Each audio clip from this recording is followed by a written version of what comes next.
Mesdames, Messieurs, bonsoir et merci de préférer la télévision nationale. Au sommaire de cette édition présidentielle du 28 décembre 2025, 375 CACV sont constitués. Ces commissions administratives seront chargées de la centralisation des votes.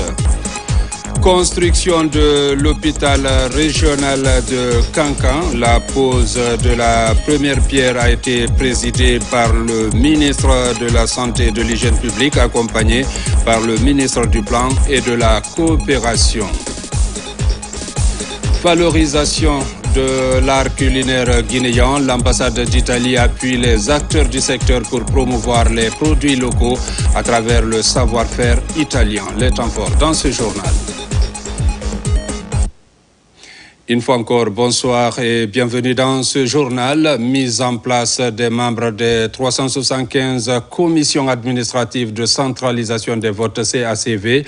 La cérémonie a connu la présence des mandataires des 9 candidats en lice.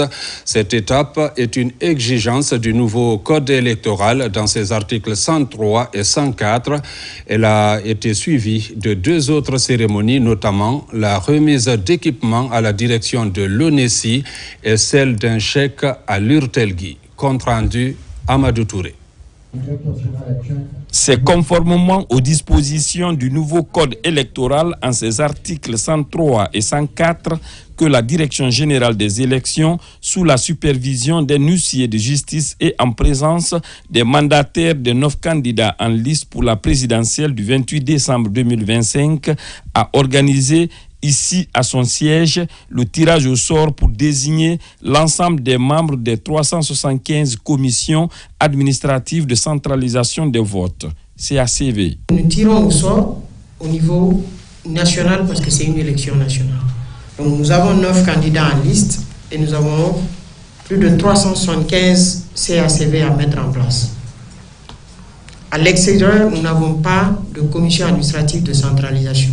Les centralisations sont faites par la Direction générale des élections. On envoie les procès-verbaux. Juste après cette cérémonie, la Direction générale des élections, dans le souci de répondre aux exigences d'un fichier électoral biométrique dynamique, a remis à la Direction générale de l'Office national de l'état civil et de l'identification, ONESI, des équipements pour améliorer les services de cette institution. Pour que l'État maîtrise sa population, il faut qu'il maîtrise l'état civil. Parce que vous voulez parler de la planification, vous voulez parler d'un projet, il faut que l'état civil soit fiable. Alors si la collaboration nette avec la direction des élections, qui nous pousse au moins, qui cherche à nous outiller pour que les officiers soient outillés afin de faire leur travail, vraiment c'est un plaisir, ça nous fait que le compatir. Nous pensons que nous sommes soutenus. Dans le même registre, la Direction générale des élections a remis aux responsables de l'Union des radios-télévisions libres de Guinée, Urtelgui, un chèque qui s'inscrit dans le cadre d'une collaboration portant sur la sensibilisation des populations pour un scrutin présidentiel apaisé à travers les médias membres de cette organisation de presse. Et pour la gestion du contentieux électoral, toujours, une réflexion de 3 jours a réuni à Koya des magistrats et greffiers de la Cour suprême, un renforcement de capacité pour garantir une élection crédible. Reportage Aboubakar Ami Kamara, Tierno Younoussaba. Cette étape marque la fin de 3 jours d'intenses travaux sur la gestion du contentieux électoral. Les magistrats et greffiers de la Cour suprême, ainsi que d'autres acteurs impliqués dans le processus électoral, se sont retrouvés à Koya. Ici, ils sortent bien outillés sur les techniques de gestion des contentieux électoraux. Nous avons travaillé pendant 3 jours. Chacun s'est investi pour que nous arrivions à ce résultat, où chacun a appris quelque chose, un lieu de donner et de recevoir. Nous sommes satisfaits de ce qui a été déjà fait. Au cours de cette rencontre, de hauts magistrats ainsi que des experts nationaux et internationaux ont échangé sur les bonnes pratiques en matière de gestion d'élections efficaces, libres et transparentes. Il était normal que la Cour vienne s'approprier ces textes en vue d'instituer, de dicter dans la collaboration qui est à saluer avec les organes de gestion du processus. Nous étions en train d'échanger sur ces textes et la mise en place des dispositifs qui vont être opérationnels essayer de répondre aux attentes des citoyens. Le vote doit être garanti et sécurisé. Ce qui m'enrichit est souhaiter que le séminaire soit pour vous un moyen d'assumer pleinement et avec responsabilité vos prérogatives pour des élections de qualité en vue de préserver la paix et la stabilité dans votre pays pour que la prospérité partagée devienne une réalité. L'objectif est d'améliorer leurs compétences afin de garantir une élection de qualité et apaisée, contribuant ainsi à la préservation de la paix et à l'organisation d'un scrutin accepté de tous. Il faut dire qu'à l'approche des échéances électorales, le renforcement de capacités des professionnels des médias s'impose aussi comme un enjeu majeur pour garantir une information fiable. C'est dans cette dynamique que s'est tenue une session de formation sur les techniques de couverture médiatique en période électorale. Reportage Aboubakar Ami Kamara, Thierno Younoussaba. Ces journalistes des médias publics et privés ont pris part à cette formation axée sur les techniques de couverture médiatique en période électorale. L'initiative émane du ministère de l'Information et de la Communication à travers la Direction générale du Centre de formation et de perfectionnement en technique de l'information et de la communication. Le travail de collecte, de traitement et de diffusion de l'information n'est pas un travail facile. Ce n'est pas un travail aisé. C'est un travail qui vous conduit dans les méandres de la souffrance. Parce qu'il faut traverser des ponts de lianes, travailler dans la poussière, sous la pluie, en pleine nuit, vous exposer justement aux pannes dans la circulation et même à des accidents pour respecter le droit d'accès des populations à l'information juste et une information justement qui devrait contribuer à renforcer le processus de démocratisation dans notre pays, la République de Guinée. Pendant 3 jours, ces participants ont bénéficié d'enseignements portant sur l'éthique, la déontologie et les bonnes pratiques indispensables pour une couverture équilibrée et crédible du processus électoral.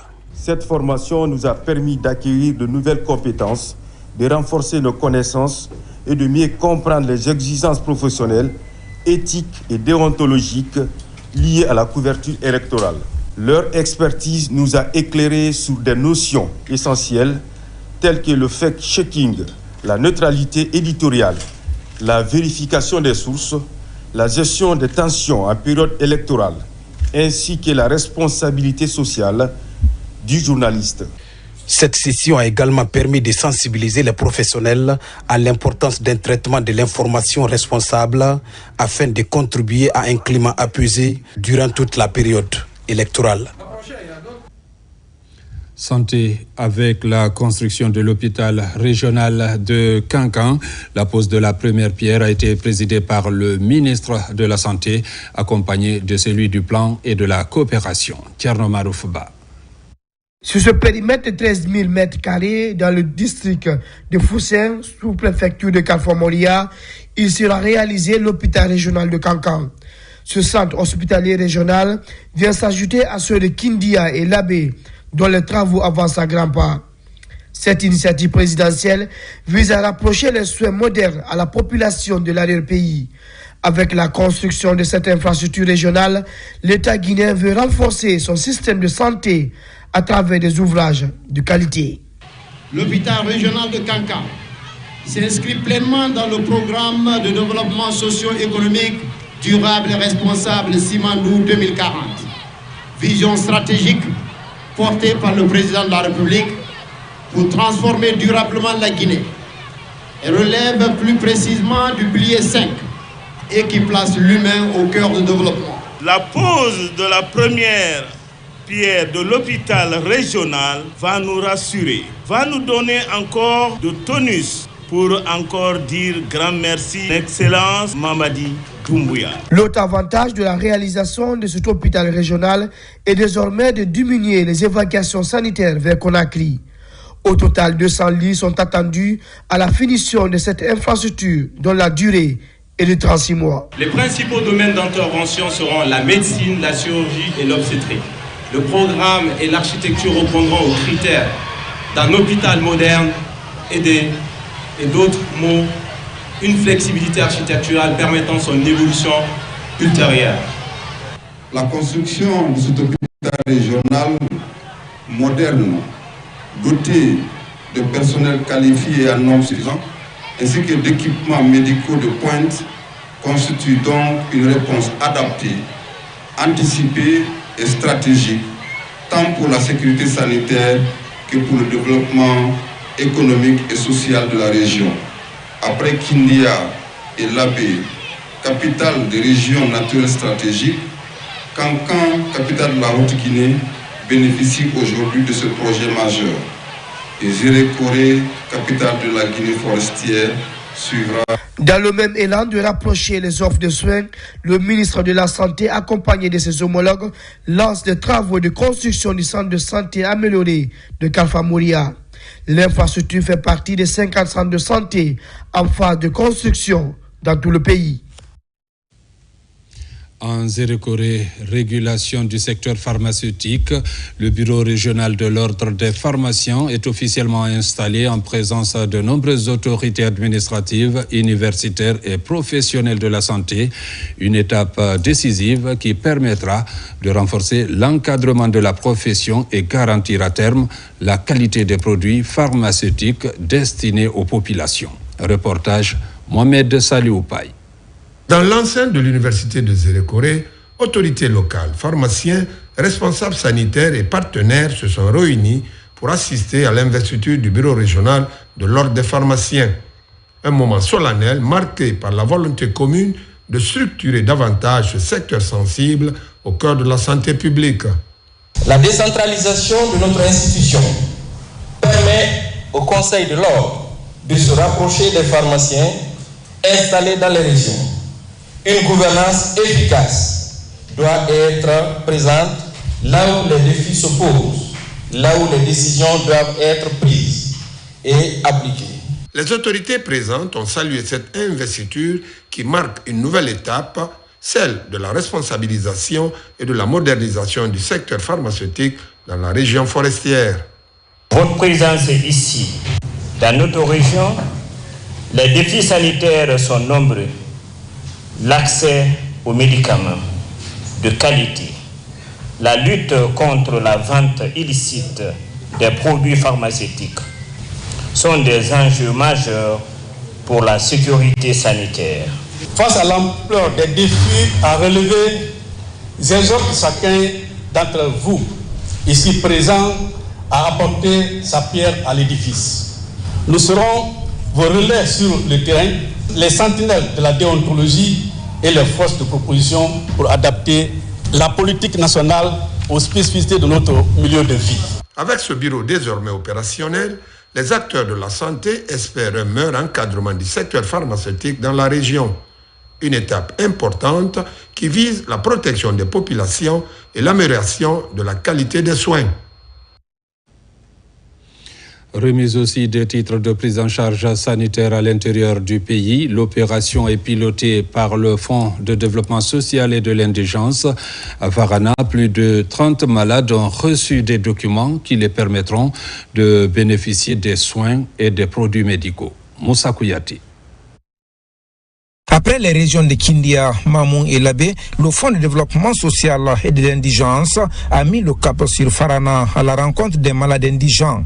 Ici, au siège de la préfecture, 35 patients ont reçu leurs documents de prise en charge sanitaire par les cadres du Fonds de développement social et de l'indigence, conformément à la vision du chef suprême des armées. Je rends hommage à M. Lansana Diawara, directeur général du Fonds de développement social et de l'indigence, qui a su redonner un souffle nouveau à ce service à travers des actions structurantes, une gestion méthodique et une vision résolument tournée vers l'efficacité sociale. Au-delà des actions que nous célébrons aujourd'hui, c'est une véritable relation de confiance et de responsabilité collective qui se construit. Je ne fais que remercier le président, parce que ce qu'il a fait là, c'est la première fois en Guinée que moi je vois ça. Vraiment, je ne peux que dire merci à Doumbouya. Je n'avais pas le boy. Je suis trop dit, ça fait 1 an et quelques que je suis à la maison. Pour les autorités communales de Farana, les bénéficiaires étaient dans l'incapacité financière de se prendre en charge dans les structures sanitaires. Nous remercions également le président de la République, Mamadi Doumbouya, pour cette prise en charge des malades. Comme il a l'habitude de le dire, que la santé est universelle. La santé, c'est pour tout le monde, c'est pas pour tous les Guinéens. Nous le remercions très, très sincèrement. Et ce geste nous va droit au cœur. À travers ces actions humanitaires, l'État entend garantir un soin de santé adéquat à tous les Guinéens partout dans le pays. Et puis le manuel de procédure administrative et financière et le statut et règlement intérieur de l'Institut national de santé publique sont validés à Koya. Ces deux documents stratégiques vont servir de boussole à l'Institut. Reportage Aboubakar Junior Kamara. Dans cette salle, les cadres de l'Institut national de santé publique, les partenaires techniques et financiers de l'Institut et autres personnes ressources. Ils sont réunis pour la validation technique de deux documents stratégiques, notamment le manuel de procédure administrative et financière, mais aussi le statut et règlement intérieur de l'Institut. Deux documents qui vont servir de boussole pour l'INSP. Dans ce projet, il est prévu de renforcer les aspects d'abord de la gouvernance de l'INSP, mais également ce projet permettra donc à l'INSP de rendre vraiment opérationnelles certaines fonctions clés qui sont la formation et la recherche scientifique. Mais l'INSP ne s'arrête pas là. Comme une structure de proposition concrète, l'INSP va pouvoir aussi proposer des perspectives et des solutions pour pouvoir renforcer non seulement les capacités du personnel qui intervient dans ce secteur-là, mais pour pouvoir aussi présenter les résultats scientifiques, les résultats de recherche aux autres structures qui interviennent dans le domaine de la santé publique. Le statut et règlement intérieur de l'Institut national de santé publique est signé en 1995. 30 ans après, ce document ne répond plus aux normes de procédure de décaissement des fonds à l'extérieur et ne prend pas les besoins de gouvernance actuels. L'évolution de la structure avec le contexte sanitaire fait apparaître aujourd'hui ce qu'on appelle le One Health, une seule santé. Ça veut dire que c'est une vision qui prend en compte l'intersectorialité dans la gouvernance de notre système de santé. Donc, alors qu'en 1995, il n'y avait pas cette vision intersectorielle. Donc, il est nécessaire que le nouveau statut soit sensible au système One Health. Après cette validation, le document va suivre les procédures administratives jusqu'à la présidence de la République afin de mettre en place le conseil d'administration et un budget autonome afin de faire face aux multiples besoins des citoyens dans le domaine de la santé publique. Dans l'actualité encore, les membres du conseil d'administration de la société Anglo Gold Ashanti SAG viennent de tenir leur réunion. La tenue de cette session, dont le ministre des Mines et de la Géologie, Bouna Sylla, est président, constitue un tournant important pour l'exploitation de la mine de Sigiri et pour la gouvernance minière en Guinée cette année. Les membres apprécient les performances et adoptent le budget exercice 2026. Reportage Martin Francine-Adono. La réunion du conseil d'administration de la SAG à Conakry apparaît comme un moment stratégique pour l'avenir de l'exploitation aurifère en Guinée. L'objectif principal de cette session était l'examen des performances de l'entreprise et l'adoption du budget 2026 avec un focus mis sur l'augmentation des opérations techniques et financières, non seulement pour optimiser la production, mais aussi pour renforcer les retombées en faveur de l'État et des communautés impactées. En termes de performance, c'est un bond par rapport à l'année 2024, où on a constaté une augmentation des revenus de l'État de plus de 100 millions de dollars, ce qui traduit que les objectifs qu'on a assignés à la direction, mais également ceux qui sont assignés au ministère des Mines afin d'augmenter les revenus de l'État issus du secteur minier, deviennent une réalité. Ces instructions de son Excellence, Monsieur le Président de la République, nous permettent aujourd'hui d'améliorer la gouvernance des entreprises, les rendre beaucoup plus performantes pour le bénéfice de tous les actionnaires, y compris les communautés riveraines. Cette réunion de Conakry traduit une volonté partagée entre l'entreprise, l'État et les communautés de conjuguer performance économique, responsabilité sociale et développement durable. quand on parle de la SAG, surtout à la fin de l'année 2025, la première chose dont on se réjouit, c'est parce que nous avons passé l'année en toute sécurité. Il n'y a pas eu de blessures entraînant des arrêts de travail. Nos résolutions sur 2026, c'est d'abord maintenir la sécurité industrielle des employés, c'est la première chose. Ensuite, augmenter la production de l'or et avoir un meilleur résultat financier. La planification stratégique à moyen terme vise à redéfinir les objectifs de production, à améliorer l'efficacité opérationnelle de la SAG, à consolider le partenariat avec l'État et à garantir des retombées positives pour les communautés riveraines. Pour agir contre le réchauffement climatique en Guinée, l'ONG ACOREC, en collaboration avec ses partenaires, vient d'organiser une rencontre de sensibilisation sur la restauration, la protection et l'éducation environnementale. Ceci pour sauver la forêt de Kakimbo. Les échanges ont regroupé cadres, acteurs de la société et étudiants. Reportage Pascaline Yomalo, Sona Sagno. Ici, dans la forêt de Kakimbo, est lancé ce samedi le projet Urgence Kakimbo, une initiative axée sur la sensibilisation à la restauration, à la protection et à l'éducation environnementale avec un objectif clair, lutter contre le réchauffement climatique et sauver ce massif forestier avec l'appui des autorités communales. Le but de cette rencontre, c'est de lancer le projet Urgence Kakimbo, restaurer, éduquer, sauvegarder un patrimoine forestier fortement menacé au cœur de Conakry. Vous n'êtes pas sans savoir que la forêt de Kakimbo est une zone humide et qui regorge vraiment des échanges qui sont protégés et qui sont inscrits sur la liste rouge de l'UICN. Chacun se bat de son côté pour le maintien de la forêt de façon écologique. Donc si on a un projet qui est dénommé Urgence Kakimbo, ça ne fait que nous réjouir et nous engageons à l'accompagner, d'être à son côté depuis à la fin du projet. Portée par l'ONG ACOREC, l'initiative est saluée par le conseil de quartier de Ratouma Centre et les autres parties prenantes. Ça ne nous joue à plus d'un titre, parce que quand vous venez dans la forêt de Kakimbo, il y avait au moins bon vivre à la forêt de Kakimbo, mais vu le morcellement des uns et des autres, vraiment ça commence à disparaître. Et vu que la structure là est venue au secours, vraiment nous en tant que partie prenante, en tant que bénéficiaires directs de ce projet, vraiment ça nous va droit au cœur. Nous sommes dans l'éducation. Notre rôle, c'est d'éduquer et d'instruire.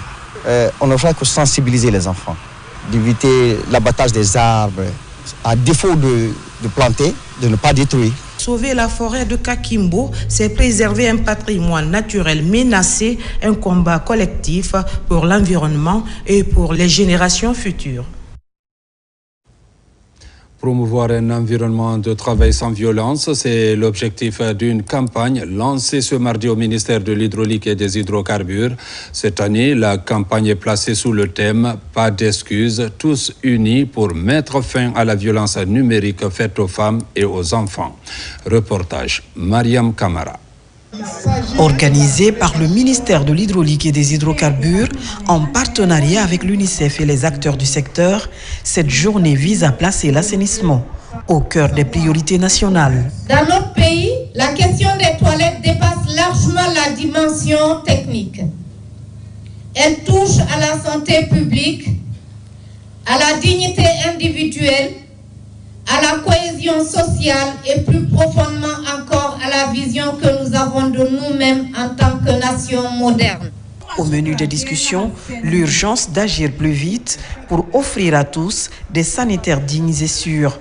Les participants ont insisté sur 3 points essentiels: accélérer les efforts pour tenir les engagements nationaux et internationaux, renforcer le rôle et la responsabilité de chacun et enfin promouvoir de bonnes pratiques d'hygiène pour une utilisation durable des installations. À Forécaria, chaque toilette installée protège contre le choléra, les diarrhées mortelles, la pollution de l'environnement. Nous appelons au gouvernement d'investir davantage dans les structures sanitaires, scolaires et communautaires. Aux partenaires techniques et financiers, soutenir les solutions et les innovations locales adaptées. Aux collectivités locales, intégrer l'assainissement comme une priorité dans la gouvernance communale. Le message final est un appel à poursuivre et amplifier cette mobilisation collective, une condition pour garantir durablement l'accès à tous à l'eau potable et à un assainissement de qualité en Guinée. La police nationale vient de démanteler un réseau de présumés voleurs de véhicules basé à Gomboya, dans la commune urbaine de Sanoya. Le groupe est composé de 5 individus, dont le cerveau présumé, connu sous le nom de Junior, actuellement détenu à la maison centrale de Conakry. À leur actif, 4 véhicules de type 4x4, dont 2 Toyota Hilux. Colonel Morikaba. Ce coup de filet réussi par la police nationale concerne 4 véhicules, tous de marque Toyota, 2 Land Cruiser et 2 Hilux. Selon les enquêteurs de la direction centrale de la police judiciaire, ces véhicules auraient été volés par un réseau composé de 5 individus. Le présumé commanditaire des opérations serait actuellement logé à l'hôtel 5 étoiles de Corentin. Il s'agit de 2 Toyota Land Cruiser et de 2 Toyota Hilux double cabine. La fouille des 10 véhicules a permis de saisir des plaques d'immatriculation, des outils de mécaniciens et des sprays de peinture. Interpellé et conduit dans les locaux de la direction centrale de la police judiciaire, Elhadj Ali Batra Kaba a reconnu au cours de son interrogatoire que les véhicules ont effectivement été retrouvés à son domicile, précisant qu'il s'agit bien de véhicules volés mis à sa disposition. Il a également révélé que cette opération aurait été facilitée par le nommé Mohamed Fofana, qui, avec son ami Alia, l'aurait mis en relation avec un certain Mohamed Diallo, alias Junior, qui serait actuellement détenu à la maison centrale de Corentin. Interrogés, les accusés ont reconnu sans embâche les faits qui leur sont reprochés. Il a fait partir les premières voitures. Il y avait une RAV4 de couleur grise, une autre de couleur bleue, un Prado de couleur centre et un Micra de couleur rouge bordeaux. C'est après, les Land Cruiser là et les pick-up là sont venus. Donc, les véhicules là sont restés chez moi. Avant, franchement, moi je n'ai pas confiance de policiers. Maintenant, cette fois-ci là, j'ai beaucoup confiance aux policiers au nom de Dieu. Franchement, tu sais, on est prêt pour rembourser 115 millions, mais c'est grâce à policiers guinéens que j'ai trouvé ma voiture. D'après les enquêtes menées par la direction centrale de la police judiciaire, ce réseau serait impliqué dans plusieurs cas de vol de véhicules. La plupart des engins volés auraient subi des modifications avant d'être acheminés hors des frontières guinéennes, toujours selon les enquêteurs. Lutter contre les violences faites aux femmes au sein de l'institution militaire, la Direction générale du genre et équité des armées a effectué une sensibilisation à l'état-major de l'armée de l'air à l'occasion des 16 jours d'activisme de lutte contre les violences basées sur le genre. Compte rendu, Caporal Sassa Tolno. Placé cette année sous le thème « Tous unis pour mettre fin aux violences numériques faites aux femmes et aux filles », les 16 jours d'activisme de lutte contre les violences basées sur le genre se poursuivent à Conakry. Dans l'amphithéâtre de l'état-major de l'armée de l'air, des cadres des forces de défense et de sécurité et l'association des épouses militaires et paramilitaires se réunissent. L'objectif visé est de sensibiliser le personnel de l'armée sur les conséquences de cette pratique. Avec l'évolution des nouvelles technologies et des réseaux sociaux, les violences basées sur le genre s'étendent désormais dans l'espace numérique. Cette nouvelle forme de violence brise des vies, détruit la confiance et plonge de nombreuses femmes dans la peur, dans le silence et dans l'isolement. C'est dans cette dynamique que la Direction générale du genre et de l'équité du ministère de la Défense nationale a organisé cette journée de sensibilisation destinée au personnel des forces armées guinéennes. Les discussions ont porté sur des sujets sensibles comme le cyberharcèlement, l'usurpation d'identité et la diffusion de contenus intimes sans consentement. Les participants ont souligné les impacts psychologiques et sociaux de ces agressions virtuelles. Nous, les porteurs de tenue, nous devons nous protéger pour garantir un espace numérique durable. Une fois arrivé dans mon unité, il y a une sensibilisation à faire auprès des gens pour éviter la violence basée sur le genre. Le chef d'état-major de l'armée de l'air, président ce cadre d'échange, a salué cette initiative. La violence numérique constitue un risque pour l'institution militaire. Elle peut altérer la cohésion, dégrader l'environnement du travail et porter atteinte à l'image de notre armée. Je tiens à remercier la Direction générale du genre et équité du ministère de la Défense pour cette belle initiative. La Direction générale du genre et équité des armées promet de pérenniser cette activité dans les années à venir pour maintenir le cap de la sensibilisation et développer des stratégies de prévention. C'est officiel, l'entreprise Marifala vient d'inaugurer un nouveau point de vente à Kankan.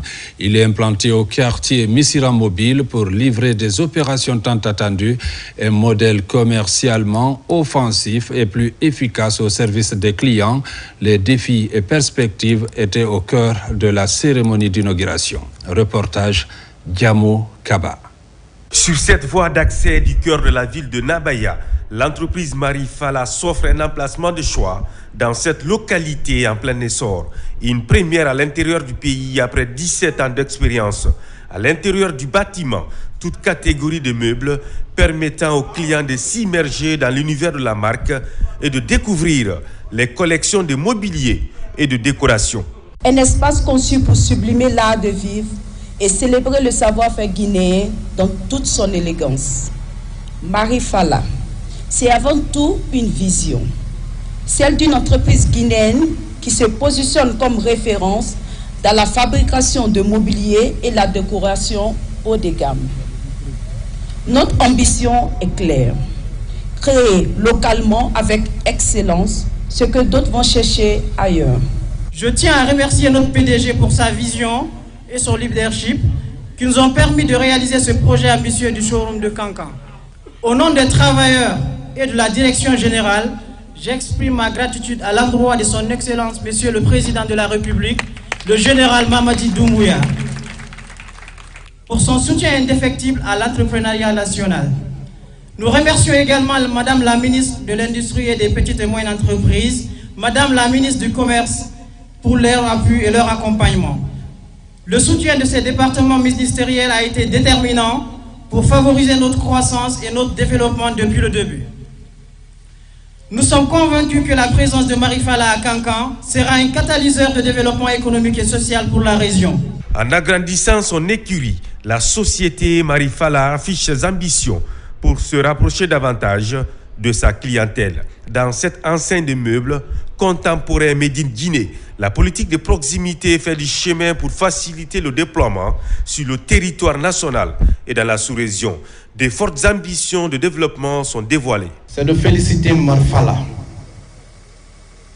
pour avoir pensé choisir notre commune, venir faire cet investissement de qualité qui va servir non seulement les citoyens de Kankan, mais aussi qui nous aidera à faciliter l'emploi de nos jeunes. Chose que notre cher président a initiée depuis le 5 septembre. En quoi faisant? En prononçant la refondation. Cette volonté est l'illustration parfaite d'une seule et unique personne qui, il y a 4 ans, s'est illustrée parmi tous les Guinéens avec une seule volonté, faire de ce pays un véritable merveille. Qui a doté ce pays de toutes les infrastructures permettant d'asseoir les bases de notre développement, de construire la volonté et la stabilité, l'unité de notre pays. Ce monsieur, c'est le jeune et cher président Mamadi Doumbouya. Derrière cet exploit, un Guinéen très engagé à limiter des importations au bout du monde en matière d'ameublement. La création d'emplois est l'un des avantages pour lutter contre le chômage. Le client qui est salarié chez nous, il est viré régulièrement à Ecobank, peut prétendre acheter des articles à Marifala. Il suffit juste de venir prendre une facture pro forma qui dépose auprès de son gestionnaire à Ecobank et qui lui montre un dossier de prêt sur les 72 heures qui suivent. Une fois que le prêt est mis en place, la banque autorise Marifala à mettre les articles à la disposition du client. Le prêt équipement à taux zéro, c'est que vous ne payez aucun intérêt sur sur le prêt. Si vous avez pris 10 millions à Ecobank, vous ne payez pas d'intérêt. Le taux, c'est 0%.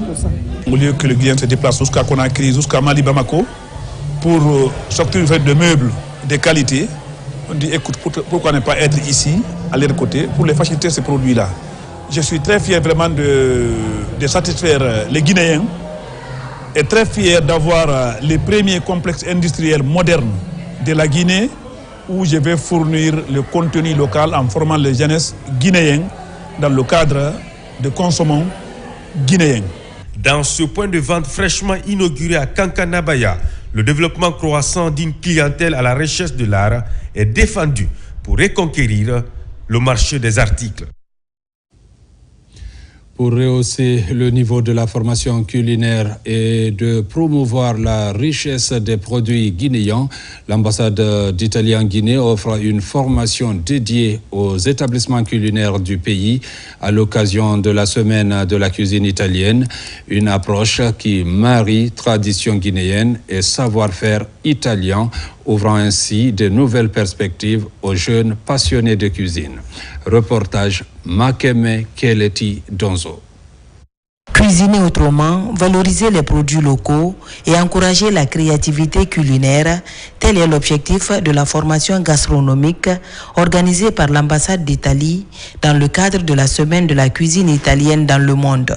Pendant plusieurs jours, des étudiants en hôtellerie et restauration ont été initiés aux techniques culinaires italiennes adaptées aux ingrédients typiquement guinéens. C'est la première édition de la semaine de la cuisine italienne dans le monde qu'on fait en Guinée. Normalement, c'est une manifestation qui dure une semaine et que tous les ambassades italiennes dans le monde organisent. Pour cette première édition, on est déjà content d'être arrivé à organiser cela. On espère pour la prochaine année d'avoir encore plus d'élèves. Au programme, maîtrise des sauces, équilibre des saveurs, techniques modernes de préparation. Toutes ces méthodes ont été intégrées autour de produits locaux tels que le fonio, les agrumes ou encore divers légumes du terroir. Ce partage d'expérience, aujourd'hui, j'essaie de faire de sorte que, avec l'ambassade d'Italie ou bien la coopération italienne, de pouvoir partager mes expériences, aider les écoles. Au moins, quand les jeunes partent, ils peuvent partir avec un métier, avec un visa pour faire des stages et s'insérer dans le monde de la restauration. Ce qui m'a plus impressionné, ce sont des risottos. Parce que j'ai compris que maintenant, la cuisine italienne, c'est une cuisine très simple. Cette initiative vise à renforcer les compétences techniques des jeunes, mais aussi à encourager la mise en valeur du potentiel gastronomique guinéen. Ce partenariat culinaire contribue également à créer de nouvelles opportunités pour un secteur en pleine expansion. Vous suivrez juste après le journal de campagne l'émission Face